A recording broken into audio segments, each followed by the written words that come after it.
When a primitive of your own kind cut a branch from a tree and carved the wood into a tool, an axe handle, a tent pole, whatever your will designed, you placed no moral judgment on that act. Nor should you have. To do so would have been perverse. The tree had no power to stop you, and so it became a tool in your hand.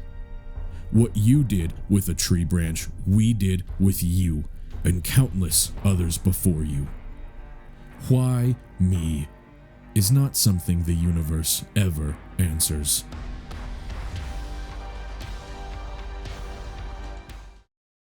Hi, and thanks for clicking on my read and review of The Mercy of Gods by James S.A. Once again, I was very, very lucky to get a signed copy by both authors because James S.A. is a pen name for the dual authors of the Expanse series and now the Captives War series. Starting right off in the non-spoiler review portion, is this book good? Yes. I gave it a 7 out of 10 on my very subjective reading scale. What is a 7 out of 10 for me? A 5 out of 10 being an average book, a 6 out of 10 being an above average book, and a 7 out of 10 being a good book. 8 being near perfect, 9 being one of the best books I've ever read, and 10 being a near impossible feat of writing perfection. So 7 out of 10 is pretty solid. Probably the lowest score I've given so far though.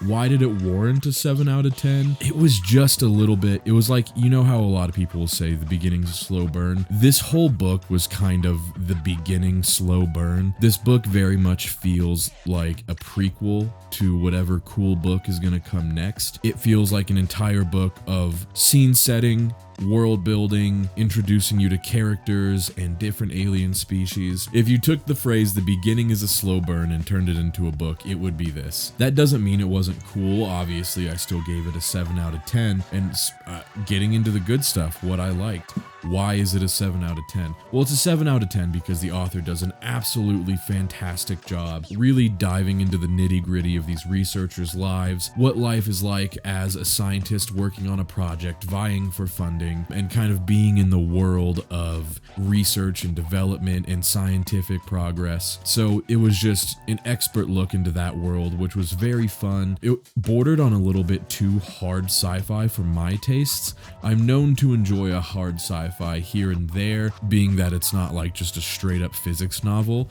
This was like that, but bordering on just a straight up biology novel. It was really fun though. And one thing we don't see a lot of in sci-fi is aliens that are truly alien, and that's because it's very hard for the human brain to come up with something that's not distinctly Earth-like or distinctly humanoid. So a lot of the aliens we see in sci-fi and fantasy are very humanoid. They have human-esque languages, they have human-esque body features, they come from human-esque worlds, and I think that's just because we struggle to come up with anything outside of our sphere of influence, and I mean fairly so.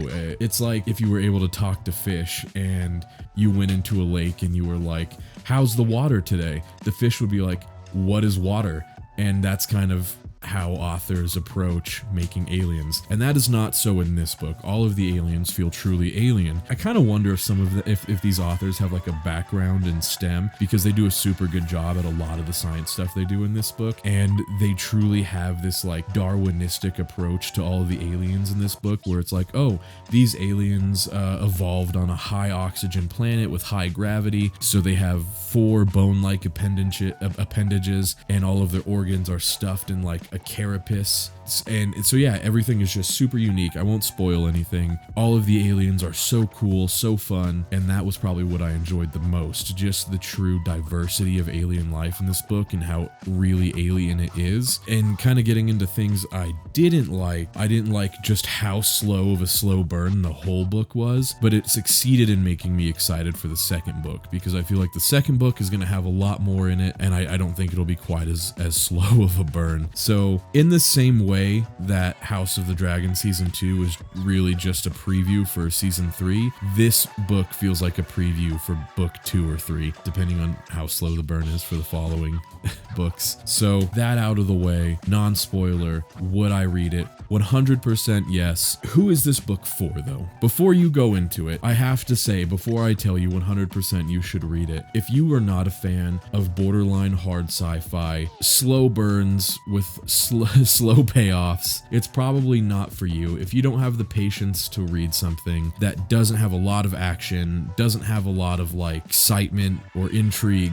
just be warned. Be warned before you go into this. You need lots of patience. And also, if you don't like third-person points of view that kind of confusingly skip from one point of view to the other without any warning or any way to tell the characters apart aside from one who's pretty distinct, then yeah, it's probably not for you. But on the opposite end of things, if you can withstand a bit of a slow burn, a bit of hard sci-fi, and a book with just a little bit of payoff that alludes to a second book, then yeah, man, you'll probably enjoy this one. So now's your warning. If you don't want any spoilers, click off since now. You got the non-spoiler part of the review. Now I'm kind of giving my thoughts on some relatively heavy spoiler material. So this part won't be too long like it normally is. I won't drag this out into a 20-minute video. One of the things I really loved about this book is that there's a character called the Swarm. It's essentially, from what I understand, a group of like nanorobots controlled by an AI, and over time it slowly becomes sentient. It develops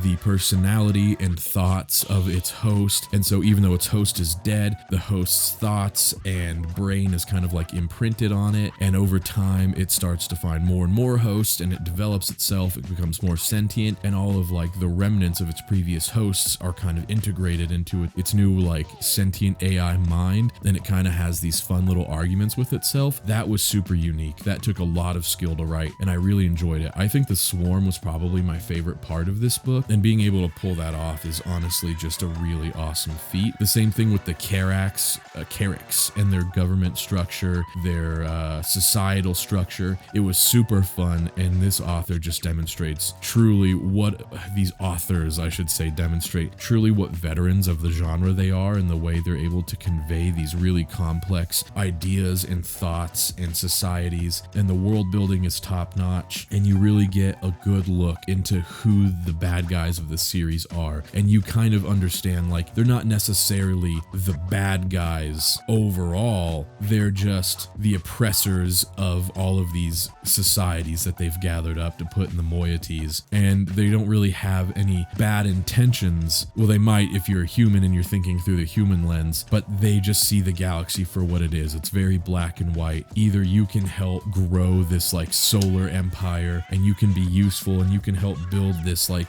emotionless utopia of absolute utility, or you can just be gone. You can be dust to the wind, another failed branch of the evolutionary tree. And the Carx are just these emotionless antagonists with such a unique and fun society, and that was a huge redeeming quality of the book. I might have DNF'd it if it weren't for all of the really interesting alien life and all of the fun peeks into Carx and their society. And throughout the book, you kind of get little snippets of a Kurt to Claws, the librarian for the human moieties. You get little snippets into like his personal philosophy as he's writing this like kind of pseudo documentary for like I suppose the library of the Carx and all of their animal species they've conquered. And it's so amazing how the author can like really make these characters and make this society, and then kind of jump into their head and be like, okay, what would a librarian for this society writing like the story of the human moieties and their philosophy on it, what would he say? What would he think? How would he convey it? And they do an excellent job. One of my favorite excerpts from the book that was too long to put in the read portion of this read and review really described how the Carx view this sort of colonization and absorbing new species into their conglomerate of the moieties as something objectively not bad or good. And they explain it like, when you evolved on your planet, you chopped down a tree and made that tree into into a tool, and that tool furthered your ability to survive and evolve. And what you did with that tree, we did with you. I have a short that I made on it, so if you want to watch the whole like voice acted little snippet, I have it up on my channel. It's awesome, man. And I think those moments, those POVs from the Carx and the librarians and the swarm really are what made this book for me. The humans were like kind of interesting. It was okay. You know, I kind of just jumped from human POV to human POV, like, okay, it's cool. But it really shined for me in the POV of the Carx, in the POV of the swarm, and the little lore snippets we get where the Carx are talking to other alien species that they're currently in the process of conquering, and the like fun little sci-fi inventions the authors come up with of like the half minds. Oh, so cool. The technology portion was so cool. I feel like everything in this book was a 10 out of 10, aside from the human POVs, which are unfortunately a 7 out of 10. Like, they're passable, they're semi-enjoyable to read. So yeah, those are just my kind of spoiler thoughts on it. I really hope if you choose to read this book, you enjoy the lore building, the societal structures, the aliens, and everything else as much as I did. And throughout the book, there is the like the grand enemy of the Carx, and I forget what they're called. I don't think you really get to know their name throughout the book. They're kind of just called the Great Enemy, and they're this society that has so far thwarted the Carx, even though they're like less technologically advanced from what I know. So the humans in this book have no idea where they came from. They have no idea how they got to the planet Aijin. There's like a bunch of theories and speculation on it, and some people have like religious beliefs on it. Some people think that they were dropped off there avoiding some cataclysm millions of years ago and society just kind of reset. And so my hypothesis, and I might be dumb and I might have just missed something that either confirms or denies this blatantly throughout the book, but my hypothesis is that the great enemy of the Carx are just humans who didn't colonize Aijin and instead like stayed and made their home in the stars. I don't know, dude. I could be totally wrong, but it would be really cool if we find out that the great enemy of the Carx is actually just like the humans who didn't colonize Aijin and kind of have that societal reset. Anyways, those are my thoughts on the book. Strong 7 out of 10. It was fun. It was fun, and I'll be reading the new books. I'll read them as they come out. I'll review them as they come out. I hope that they're not as slow paced as this one. And this truly just felt like a preview for book number 2. So I'm excited for the series to continue and evolve and kind of see where all this goes. I hope I'm right about the great enemy of the Carx being the humans. Tell me what you think about that. Maybe it's boring, you know, maybe you're tired of seeing human-centric stories in sci-fi. I'm not, because I'm a cheeseball, and I love humans. I love humans doing human shit in sci-fi, you know? I love it when we're kind of demonstrated to be the like warring society that we kind of evolved as. And I love it when in sci-fi you get to see these aliens who war is just kind of like a part of like what happens in life, go up against humans who like truly evolved just being violent apes. So that's fun. I don't know what your thoughts are. Kind of reminds me of like that Reddit story, like humans are just the orcs of space. Yeah, so I don't know, I'm rabbit holing now. So, The Mercy of Gods, James S.A. Corey, tell me what you think. Do you agree with anything I said here? Do you disagree? Once again, my reviews are super subjective. A 7 for me might be a 10 for someone else. Looking forward to hearing from you. Thank you.